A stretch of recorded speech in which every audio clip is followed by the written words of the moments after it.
그래서 철들면서 이제 이런 가사들이 하나님이 자꾸 저를 설득하시니까 예수님의 피 흘리심도 그리고 십자가에 달려 돌아가심도 그게 이제 사랑으로 다가오기 시작한 거죠. 지금 얼마 오래 못 살았지만 고민을 하면서 하나님을 대적할 때가 있었어요. 세상에서 그때도 신앙은 버리지 않고 버티고는 있었는데 말 그대로 버텼던 것 같아요. 하나님이 이제 돌이키게 하시는 과정 중에 정말 힘들고 어렵고 했을 때 많이 불렀던 찬송가 찬양이지 않았나. 결론은 하나님이 하신다 라는 결론으로 다시 돌아오게 됐죠. 청년일 때 아무것도 없던 시절에 정말 하나님만 붙들었었거든요. 근데 정말 하나님 나의 기억이 되신다는 게 너무 그냥 어떤 것이 아니라 그것이 어떤 사람이 아니라 물질이 아니라 하나님이 나의 기억이 되신다는 게 그냥 자신감의 원천인 것 같아요. 근데 그게 그 찬송이 이제 어른들이 대예배 때 가면 참 많이 부르셨거든요. 근데 그게 왠지 저한테 딱 이렇게 꽉 오더라고요.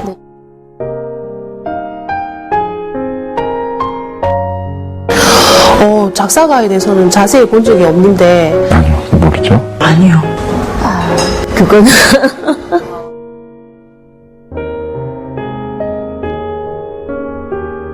좀 삶의 깊이가 더 있으신 분 같고. 나이는 한 50대 중후반 정도 되시지 않았을까? 60대 중후반? 뭔가 굉장히 고난에 당한 사람이셨나? 이런 생각이 들기도 하고. 인생을 막 오래 살아온 연륜 있는 사람? 하지만 또 은혜를 받지 않으면 이런 가사가 나오지 않겠다라는 생각이 드네요. 그 삶의 깊이라는 것이 아픔이었던 것 같고 고난이었던 것. 그런데 그 고난을 아마 예수님의 그 고초나 이런 것 때문에 이겨내신 분이 아닌가 이런 생각이 들어요.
저의 고백이 감사가 충만해서 나오는 고백이면 좋겠습니다. 그러니까 저도 하나님을 기쁘시게 하기 위한 사람이 돼야 되겠고, 저희 자녀들 또한 하나님을 기쁘시게 하는 아이들로 지금 키우려고 많이 노력하는데 쉽지 않네요.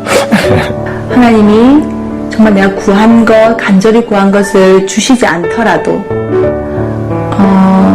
내가 가지고 있는 것을 빼앗아 가는 것처럼 보일지라도 그때도 여전히 하나님께 감사하면서 그렇게 살겠습니다. 그러니까 감사가 일상화될 수 있는 하면서 정말 어떠할지라도 그러할지라도 하나님 이렇게 안 해주실지라도 나는 감사해야 한다.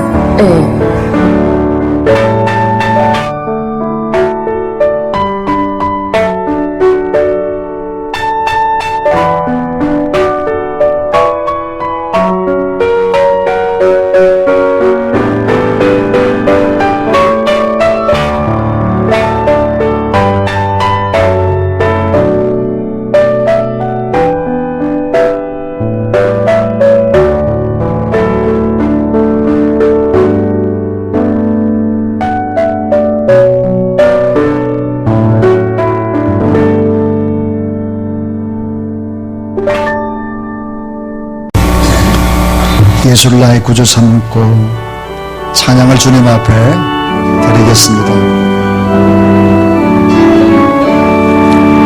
예수를 나의 구주 삼고 성령과 피로서 거듭나니 이 세상에서 내 영혼이 하늘의 영광 누리도다. 이것이 나의 간증이요 이것이 나의 찬송일세. 나 사는 동안 끊임없이 구주를 찬송하리로다. 온전히 주께 맡긴 내 영 사랑의 음성을 듣는 중에 천사들 왕래하는 것과 하늘의 영광 보리로다. 이것이 나의 간증이요 이것이 나의 찬송일세. 나 사는 동안 끊임없이 구주를 찬송하리라. 주 안의 기쁨 누림으로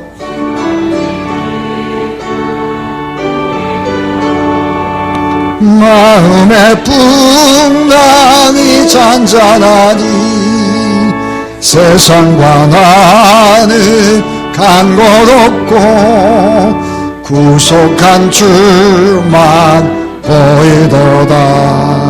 이것이 나의 간증이요 이것이 나의 찬송일세.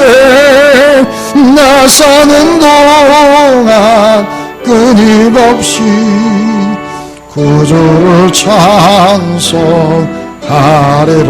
이것이 나의 간증이요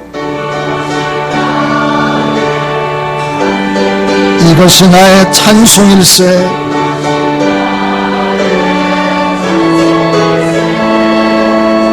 나 사는 동안 끊임없이 구주를 찬송하리로다.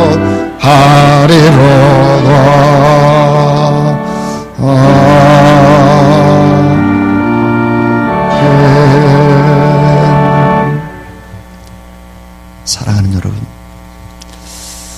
왜 우리가 넉넉히 이길 수밖에 없고 또 우리가 하나님 앞에 감사하면서 살아가야 될까요? 이 크리스찬들은 정말 축복을 안 받을 수가 없는, 축복을 다 받을 수밖에 없는 그런 존재들이다. 이런 것을 성경은 얘기합니다. 창세기에서 이렇게 얘기했죠. 창조의 시작이 저녁이 되고 아침이 되니 그랬습니다. 시작은 저녁입니다.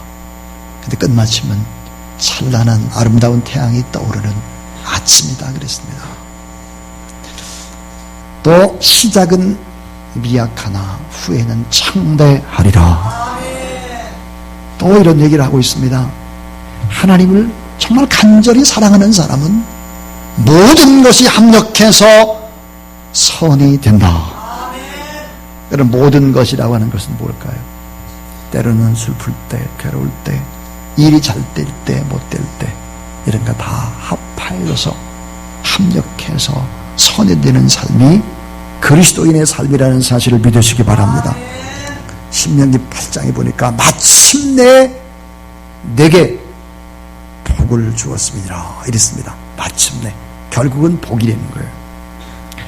그래서 로마서 6장에서부터 8장까지는 다 이겼다. 다 이겨놓고 싸우는 경기가 크리스찬의 인생이다. 그렇게 말했습니다. 여러분, 결과를 우리는 다 알고 있습니다. 이미 우리가 달될 것을 알고 있고 또 승리라는 것을 이미 알고 있습니다. 그렇기 때문에 이것을 안다면 지금 좀 어려우면 오히려 더 휘파람을 불고 지금 삶의 즐곡을 헤매고 있다고 할지라도 결과를 알고 있기 때문에 하나님 앞에 감사할 수 있는 그런 여러분 될 수 있기를 바랍니다. 자, 그리고 성경은 또 이렇게 얘기해요. 지금 당하는 고난이 내게는 유익이다 그랬습니다. 예수를 믿고 난 이후에 만나는 여러 종류의 고난은 축복이 됨을 믿으시기 바랍니다. 고난이 있을 때 사람이 바뀌거든요. 안 바뀌던 사람이 주님을 의지하게 되고 꺾을 수 없는 우리의 모든 것을 꺾게 되고, 그러니까 이 고난이 축복인 것입니다. 근데 요한계시록에는 그런 정도의 축복만 얘기하는 게 아니에요. 사람들이 가장 두려워하는 것이 죽음이죠. 근데 보니까 예수 그리스도를 믿다가 죽는 것은 최고의 축복이다. 죽음이 축복이라는 거예요. 왜냐하면 새로운 삶을 시작하는 것이니까. 그래서 여러분, 이 기독교는 운명론이라든지 팔자라든지 이런 것을 배격합니다. 그래서 여러분, 우리가 아멘하고 할렐루야 하는데 우린 다 잘 될 수밖에 없는, 어떤 분들이 부르더라고요. 예수를 믿는 사람들은 할렐루야 팔자다 그래요. 잘 될 팔자입니다. 예. 아멘을 안 하는 사람은 도대체 어떤 사람들이 자기 힘으로 인생을 살 수 있을 것 같아요. 여러분 다 잘 될 수밖에 없는 팔자입니다. 그래서 오늘 따라해 주세요. 넉넉히 이기는 감사. 어떻게 넉넉히 이길 수 있을까? 우리가 조금 전에 동영상을 보고 288장 찬송을 불렀는데, 어떻게 크로스비 같은 사람은 시각장애인인데 12,000곡을 작사할 수 있고 95살까지 살면서 그렇게 하나님 앞에 감사로 표현하며 복된 인생을 살 수 있었을까? 인류에게 엄청난 이런 믿음의 유산을 남길 수 있었을까 하는 것입니다. 오늘 그래서 넉넉히 이기며 감사할 수 있다. 우리 모두 다 어떻게 그게 가능할까? 세 가지 얘기를 하려고 합니다. 그 하나가, 따라해 주세요. 영광스러운 신분의 변화 때문이다. 자, 영광스러운 신분의 변화. 자, 여러분, 우리가 때로는 내가 왜 이럴까? 내가 생각해도 내가 이러면 안 되는데, 이렇게 우리가 나 자신에게 실망할 때가 있습니다. 여러분, 이때는 얼른 우리가 영광스러운 나의 변화된 신분에 집중을 해야 하는 것입니다. 자, 성경을 보니까 예수 그리스도를 나의 주, 나의 하나님으로 영접한 사람을 누구라고 하느냐? 우리를 성도라고 부릅니다. 이 성도가 영어로 보니까 saint입니다. saint가 뭐냐? 성자라는 거예요. 여러분, 예수 그리스도를 믿는 모든 사람들은 성자인 것을 믿으시기 바랍니다. 자, 여러분, 나이가 성자가 아닌데 예수님이 볼 때 성자라는 거예요. 세인트라는 거예요. 그래서 여러분, 구교에서 어떤 특별히 많이 헌신하다가 순교한 사람, 이런 사람들만 성자라고 하는데 비성경적입니다. 그게 하나님이 볼 때는 자기 아들 예수 그리스도를 내어주고 아들과 딸로 부르는 우리를 다 성자로 보는 거예요. 따라하세요. 우리를 의인이라고 부릅니다. 우리는 의의가 별로 없는데 하나님의 의의가 예수 그리스도를 통해서 전가의해서 의인으로 부르고, 우리를 거룩하다고 말씀을 하시고, 우리는 거짓처럼 살아도 지금 부자다. 지금 실패하고 있어도 너희는 승리자다. 이게 여러분 신분의 변화예요. 성자여, 의인이여, 거룩한 자요, 부자요, 승리자다 그랬어요. 오늘 우리는 정말 값비싼 하나님의 사람들, 값비싼 존재, 너무나 귀한 사람들이죠. 우리 주님이 세상을 이기셨기 때문에 우리도 그 주님 따라서 믿음으로 살면 세상을 넉넉히 이길 수 있다는 거예요. 영광스러운 신분으로, 영광스러운 존재로 사랑할 수 있다 하는 것입니다. 제가 이런 얘기를 하면 참 목사님 말도 안 돼요. 저는 어제 직장 상사와 다퉜어요. 어제 부부싸움 대판했습니다. 또 어제 봉사하다가 성도들하고 의견 충돌이 있어가지고 마음이 상했습니다. 내가 이런 꼬라지인데 내가 무슨 성자입니까? 내가 무슨 의인입니까? 내가 무슨 거룩한 주님의 신부입니까? 말도 안 돼. 이런 느낌이 들 때가 있습니다. 어떻게 해야 될까? 이런 때는 여러분, 느낌을 따라가서는 안 되고 진리를 따라가야 되는 것이죠. 나는 넘어져도 가끔씩 죄를 쳐도 하나님의 입장에서 보면 의인이라는 거예요. 나는 추한 실패자라는 느낌이 찾아올 때도 난 거룩한 하나님의 성전이고 난 의인이다. 여러분, 신앙생활에 원칙이 있습니다. 예수를 믿는 사람들의 신앙생활의 원칙이 뭘까? 따라해 주세요. 느낌은 순간이요, 진리는 영원합니다. 느낌은 순간인 거예요. 근데 진리를 붙잡고 살아가는 사람이 우리들이 진리. 그래서 영원한 것이죠. 여러분, 이같이 살아야 합니다. 이같이 살면서 교만하라, 그 말이 아니에요. 이같이 넉넉하게 다 이길 수 있기 때문에 기쁨으로 져주고 넉넉하게 끌어안을 수 있고 넉넉하게 낮은 자리에서도 견디면서 주님 바라보며 일할 수 있는 거죠. 그래서 여러분, 느낌을 따라가면 안 되는 거예요. 자, 내가 예수 그리스도를, 이런 예수 그리스도를 믿고 내가 변화된 신분이 됐다. 이건 어마어마한 기적인데, 이 예수 그리스도를 내 힘으로 믿을 수 있나? 불가능한 것입니다. 자, 예수 그리스도 안에 새롭게 얻게 된 이 새 신분, 영광스러운 신분 때문에 결국은 넉넉히 이긴다. 믿으시기 바랍니다. 두 번째입니다. 두 번째, 우리가 어떻게 넉넉히 이길까? 그리고 어떻게 감사할 수 있을까? 두 번째 이유는 죄와 율법에 대하여 죽었기 때문이다 하는 것입니다. 한 일간 신문에 이런 얘기가 있었어요. 자, 만화에 나온 얘기입니다. 공동대지에 누워있던 주검왈, 아이고 더워 죽겠네. 그러자 옆에 있던 무덤의 주검왈, 야 임마, 넌 벌써 죽었잖아. 성경은 우리가 율법에 대해 죽었다는 거예요. 죽었다. 우리의 죄가 죽었다. 하나님과의 근본적인 원죄, 이거 다 해결됐다. 믿으시기 바랍니다. 자, 율법으로부터 죽고 죄로부터 우리가 죽었다. 이게 무슨 뜻일까? 무슨 의미일까 하는 거예요. 여러분, 자, 내 노력으로 어떻게 율법에서 우리가 죽을 수 없고 죄는 죽지 않았어. 엄청난 권세로 우리를 쓰러뜨리려고 하는 것이죠. 내 노력으로 아무리 애써도 잘 죽지 않아요. 결심해도 금욕주의적으로 몸부림을 쳐도 아직도 안 죽어요. 다 살아 움직여요. 자, 마르틴 루터가 이 죄를 이겨보려고 무릎으로 계단을 오르고 또 올랐죠. 계단 성당을. 피가 철철 흘렀습니다. 피투성이가 돼도 죄를 이기고 율법을 이길 수가 없었죠. 내 노력으로, 내 공로로, 내 선행을 쌓아도 안 되는 것이죠. 로마서 1장에서부터 5장까지의 결론이 뭡니까? 구원은 우리의 선행이나 노력으로 얻어지는 것이 아니고, 행복한 인생이라는 것은 내 노력으로, 내 결심으로 그렇게 되는 것이 결코 아니다. 전적인 하나님의 은혜요, 오직 믿음이요, 오직 하나님의 선물이 구원인 것을 믿으시기 바랍니다.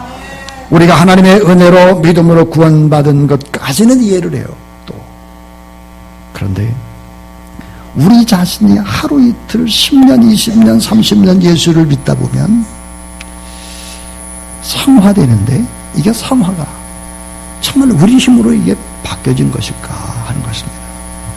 내 노력으로 우리가 공로를 쌓아가지고 우리가 선행을 쌓을 때 거룩한 변화가 일어나는 것이 아니라는 거죠. 믿음으로 의롭다함을 받은 능력이 정말 우리 힘으로 얻을 수 있는 것이 아니에요. 거룩하게 변화되는 힘도 우리가 할 수 있는 것이 아니죠.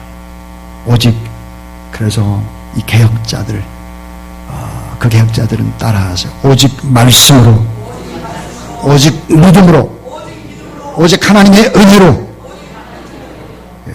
자, 오직 하나님의 말씀으로, 오직 믿음으로, 오직 성령으로, 오직 하나님의 은혜로만 가능한 일이다. 그래서 죄로부터 자유함을 얻고 율법으로부터 자유를 얻는 것은 우리 힘으로 불가능한 일이다. 그래서 오직 성경으로, 오직 믿음으로, 오직 은총으로, 오직 그리스도로, 오직 하나님께 영광으로 이렇게 여러분 종교 개혁자들이 이렇게 외쳤던 것이죠. 율법의 눈으로 나를 한번 보세요. 율법의 눈으로 비참하기 짝이 없습니다. 언젠가는 거룩하다가 언젠가는 곧 추해지고 언젠가는 승리한 듯 하다가 언젠가는 아주 바닥으로 절망하고 좌절하고 나락으로 빠져드는 것입니다. 율법의 눈으로 다른 사람을 봐요. 비참하게 짝이 없어요. 율법의 눈으로 이웃을 보면 왜 그렇게 단점만 보이는지 모르겠어요. 문제점과 실수와 허물만 보이죠. 그러니까 어때요? 의심합니다. 의심하고 미워하고 분노하는 것입니다. 어떻게 그렇게 약점을 잘도 아는지, 어떻게 그렇게 폭폭 찍어내는지. 칭찬거리가 너무 많은데, 자랑거리가 너무 많은데, 잘하는 것이 너무 많은데 나쁜 것만 그렇게 확대시키죠. 율법적인 시각으로 보면 이 모든 관계는 깨지고 나는 초라한 상태가 되는 것입니다. 여러분, 사랑을 해도 그래요. 예수 그리스도의 십자가의 사랑이 빠진 인간적인 사랑이라고 하는 것은 어떻게 될까요? 모두가 다 가해자가 되고 모두 다 피해자가 되고 모두 다 심판자가 되는 거예요. 다 전부 다 상처예요. 예수 그리스도의 십자가의 사랑이 아니면 다 가해자요 피해자요 심판자가 되죠. 이게 바로 율법적인 사랑의 모습, 율법적인 사랑의 얼굴인 것입니다. 이것을 마귀가 이용을 하는 것이죠. 의심하게 해요. 믿지 못해요. 미워해요. 그것이 쌓이다 보면 분노하게 되죠. 여러분, 마음의 분노가 곧 살인인 것입니다. 이 마귀의 세력들이 그것을 이용하는 것이죠. 근데 우리는 율법의 눈이 아니라 복음의 눈으로, 은혜의 눈으로 우리를 바라봐야 합니다. 자, 하나님의 아들 예수 그리스도, 나의 죄와 나의 질병과 나의 허물과 나의 악함과 나의 질병과 나의 사망까지도 다 우리 주님이 십자가상에서 담당하셨음을 믿으시기 바랍니다. 십자가의 모습으로 사람들을 바라보고 나를 바라볼 때 한 사람 한 사람이 얼마나 귀하고 소중한 것입니까? 주님의 놀라운 사랑으로 오늘 이 자리에 오게 된 것인데 다 귀하죠. 예수 그리스도의 눈으로 아들을 내주신 하나님 아버지의 마음으로 어린 양 예수 그리스도의 보혈로 나를 보고 너를 보게 되어지면 다 이해 못할 게 없고 덮지 못할 게 없고 사랑 못할 이유가 없어요. 자꾸 교회 안에 율법이 들어오게 되어지면 이건 교회는 세상의 집단보다 못한 그런 집단이 되어버리고 마는 것입니다. 여러분, 구원 얻은 그리스도인의 승리는 하나님의 선물이고 하나님의 은혜라는 사실을 믿으시길 바랍니다. 자, 이겨놓고 싸우는 싸움이다. 그래서 요한일서 5장 4절에 보니까 세상을 이기는 이것이 곧 우리의 믿음이니라 그랬습니다. 이제 저는 설교의 마지막 세 번째 얘기를 하려고 합니다. 우리가 어떻게 넉넉히 이기고 어떻게 감사할 수 있을까? 그 이유는 뭘까? 따라하세요. 하나님의 사랑과 성령으로 말미암아 넉넉히 이깁니다. 하나님의 사랑 때문에. 로마서 8장 37절에 이 모든 일에 우리를 사랑하시는 이로 말미암아 우리가 이기되 넉넉히 이긴다. 이 넉넉히 이긴다는 말이 헬라어로 보니까 완전 케이오스예요. 간신히 이기는 게 아니에요. 완전히 이기는 거죠. 자, 로마서 6장 1절부터 11절에는 죄에 대해서 죽었다라는 표현이 무려 11번이나 반복되어 나옵니다. 이겼대. 죄에 대해서 이기고 율법에 대해서 이겼대. 다 11번 반복합니다. 우리는 죄에 대해서 이겼고 죄와 허물을 지배할 수 있는 권세, 사탄의 영향력이 우리를 지배하지 못함을 믿으시기 바랍니다. 내 느낌과 내 감정과 내 생각에 굴복되면 안 되는 거예요. 우리는 예수 그리스도 안에 새로운 피조물인 것입니다. 자, 우리 안에 여러분 성령, 양자의 영이 우리 안에 들어왔거든요. 양자. 저는 방글라데시에 있는 우리 정익모 선교사님, 참 선교를 잘하는 선교사님이라고 생각을 합니다. 제가 참, 야, 저분 정말 선교 잘한다, 이렇게 꼽으시는 분들이 여러분이 있습니다. 우리 필리핀에 있는 이용돌 선교사님, 참 변함없이 선교를 잘하는 귀한 분입니다. 우리 이영모 선교사님의 친형이죠. 지금은 다시 이제 의사로서 활동을 하고 있지만, 서경 선교사님 같은 분, 정말 그런 분을 찾기 어렵죠.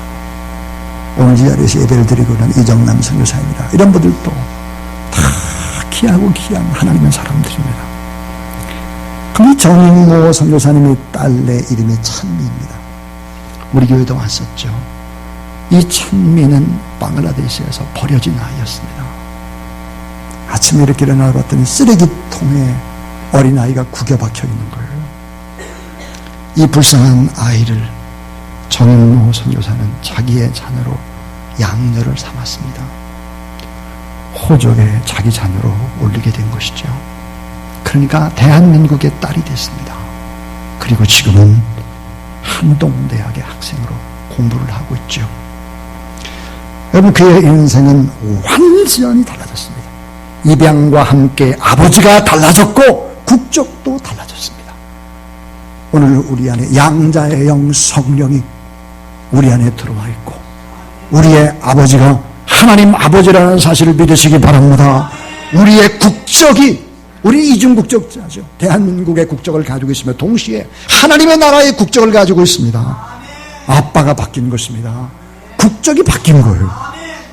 자, 성령의 능력으로 하나님이 우리 아버지가 되고 내 안에 양자의 영이 역사하고 있음을 믿으시기 바랍니다. 그래서 고린도후서 2장 14절에 항상 우리를 그리스도 안에서 이기게 하시고 항상 이긴다는 거예요. 또 하나는 고린도서 15장 57절, 우리 주 예수 그리스도로 말미암아 우리에게 이김을 주시는 하나님께 감사하노라.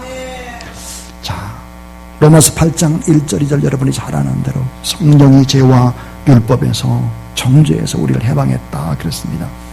여러분, 우리는 값싼 존재가 아닙니다. 값비싼 존재. 정말 변화된 한 사람을 통해서 위대한 일들을 할 수 있는 그런 우리들입니다. 그것은 영광스러운 신분이 바뀌었어요. 아버지가 바뀌었어요. 국적이 바뀌었습니다. 그래서 죄와 율법에 대해 우리가 죽었고 하나님의 사랑과 성령의 능력 때문에 우리는 어때요? 다 이길 수 있다. 그래서 새로운 시대, 은혜의 시대, 영광의 시대, 축복의 시대, 승리의 시대, 이 시대가 여러분 삶에 그 앞에 펼쳐지게 되기를 주의 이름으로 축원합니다. 이 방글라데시에 사역을 하는 정익모 선교사님은 원래 아주 가난한 옥수동에서 살았습니다. 고난과 고통과 질병이 무엇인지를 너무 잘 알고 있는 사람입니다. 방글라데시에 가보게 되면 넉넉히 이긴 감사의 흔적들을 발견할 수 있습니다. 너무 아름다워. 이 정선교사님의 26년의 사역을 찬찬히 돌아보면 1만 7천 평의 대지 위에 펼쳐져 있습니다. 초등학교가 있고 과원이 있고, 그 다음 산지족의 그 사역자들을, 그 자녀들을 가리키는 또 자녀들 기숙사가 있고, 병원이 있고, 목공이나 봉제기술이나 이런 걸 가리키는 기술학교가 있고, 그 다음 초, 중, 고등학교가 다 있습니다. 어떻게 이 사역이 가능했을까 하는 것입니다. 보라초등학교라는 초등학교를 보면 11살 난 딸을 잃고 낙심에 빠진 어머님이 위로금으로 받은 500만 원을 한국에서 방글라데시로 붙였습니다. 그래서 시작이 돼서 지금 136명이 공부하고 있는 꿈같은 기적의 학교가 된 것입니다. 고아원이 지어진 비결도 참, 이건 믿음의 기적입니다. 9.11 테러 때 남편을 잃은 아내가 받은 보상금, 그래서 미국에서 권사님 한 분이 돈을 보내서 고아원 1층을 건축했습니다. 2층을 건축한 것은 무엇일까? 그 사연도 참 아름답습니다.